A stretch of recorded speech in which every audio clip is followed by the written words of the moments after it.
All right. So we just heard from Adam, the president, a little bit about what he thought the role of EVP would be. How do you see yourself supporting the president in your role of executive vice president? And we'll start with Jack and then go to John, and we'll switch it up throughout the. Yeah, so I think that the role of vice president of the student assembly is largely administrative. They're there, much like Adam said, to kind of facilitate the inner workings of the assembly itself. The president's really there as a link between the administration and the student assembly, whereas I think the vice president really needs to become more of a link between the assembly and the executive board. Because I think that right now one of the biggest problems I've had in the past 2 years in the assembly has been that the executive board deals with a lot of really important issues on this campus, but the general membership doesn't really know about it or isn't as involved as they could be. And I think that the most important role of the student assembly vice president is to really not only focus on the projects that he or she is working on, but really maximize the utility that we get from the assembly members. The most valuable resource of the student assembly is its members. And I think that that's what the role of vice president needs to be. Great. Same question to you, John. So I like to tell people when I'm speaking to them about the campaign that we can talk all about my vice presidential initiatives all we want. I can talk about health and safety, expanded outreach, fair funding, a lot of the same things that you just heard Adam talk about. But ultimately, I think that the executive vice president needs to give efficient and effective support of what the president is trying to do, and then create a culture where people can really, any group on campus, any leader can email me, email Adam and say, here's an idea that I had about something. Let me give you a specific example of that. I spoke with some members of the A3V, Asian American community, and they brought an issue to me that said, there's a lot of mental health stigmas around, mental health stigma in their culture, in their community, and said, well, the fact that there are only English pamphlets at Gannett about mental health, that doesn't really help matters. And that's something I could have thought about for years and years and never even come up with that. And I want to be able to get those ideas, have an open culture, you can talk to me, and then connect the right representatives with the issues that they would be passionate about to really make some actual action and change happen. All right, so I have 2 questions for you, Jeff, so you definitely need for them. The first is, you mentioned in your platform that you want to ensure that SA members will be accountable for their constituencies. How do you plan on doing that? Right, so I think that a huge problem that many of you may have continued or running is that people can be elected to the assembly without any accountability. So I think that a couple of immediate changes need to be made. First off, it needs to be made more clear on our website who attends our meetings. Our attendance records are online. What we also need to do is put on Google Docs an assembly initiative tracker. That way, any member of our community can just view and look at what progress are people making, what meetings have people been to this week.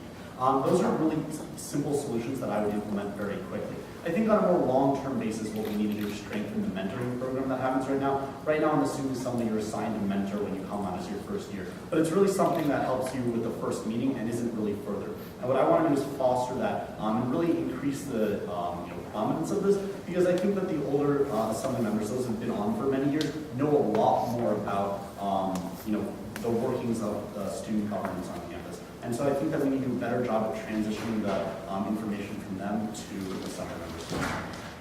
Great.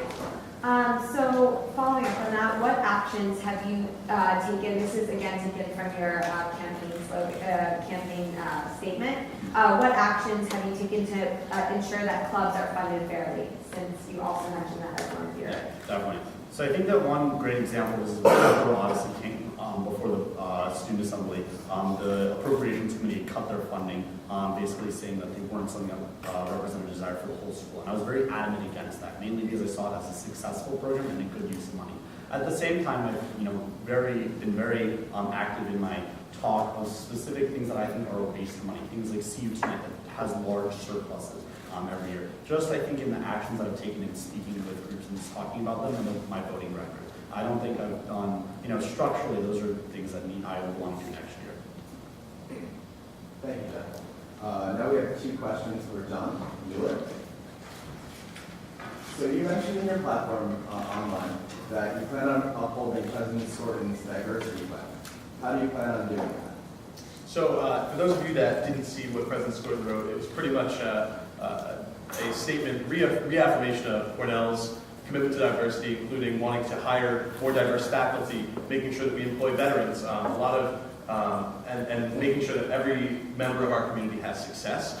And I think that one of the things that we need to do is from the student side, really support that. That means being involved with decision selecting faculty, also making sure that we have some representation on the Diversity Council. Some of you may not know that the Diversity Council was recently changed so that to just a 3-person group, and with Dr. Renee Alexander representing students. She's a fantastic woman and a very great representative for students, but I think there's absolutely value in having actual students sitting there from many different groups of campus.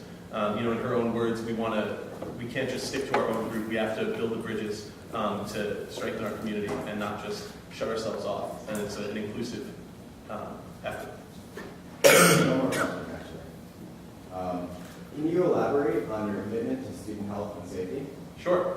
That's actually a very exciting one for me to talk about. I am the student health task force leader for this year. And actually, last night I just found out that I got selected for the Create Change Health and Leadership Award given by Connect for a lot of the work that I've done this year. That includes a lot of what you just heard from Adam, Cayuga's Watchers, the medical amnesty protocol talks. We're currently looking at how to change the medical amnesty protocol on campus to mirror what we have in New York State. That's a really big thing. Also, mental health, of course. I was a student who spoke for the means restriction to the city council. It's important that we have somebody who looks out for students' benefit to the actual city. And of course, making sure that we are strong on gorge safety. Keep making sure that our video that we're working on goes through, and making sure that we continue to build programs like Blue that Natalie worked so hard on this past year. Good. All right, now we have one more question, kind of a closing question for both of you. We'll have John, you'll answer first, and then Jeff. How do you plan on balancing your day-to-day work and lifestyle with the responsibilities of EVP?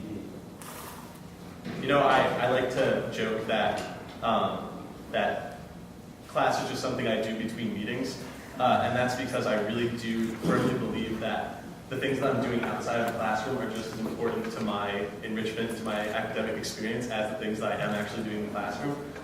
So I certainly have committed myself and will be committing myself next year, whether I'm executive vice president or not, to dedicating the time that it takes on a day-to-day basis to meet with the right people, to speak with constituents, and to actually put in the dirty work and the hard work on a lot of the initiatives that we're trying to do for next year.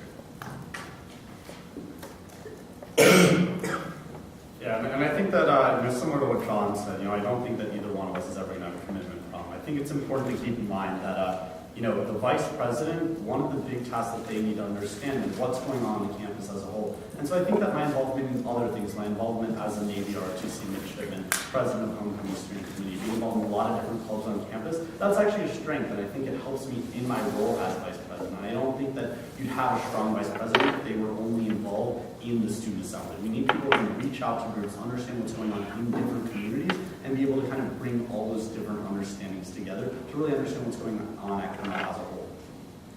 Okay, thank you. And just so the audience and anyone watching knows, Jay Lee is also running for the position of EVP. Unfortunately, he couldn't make it tonight.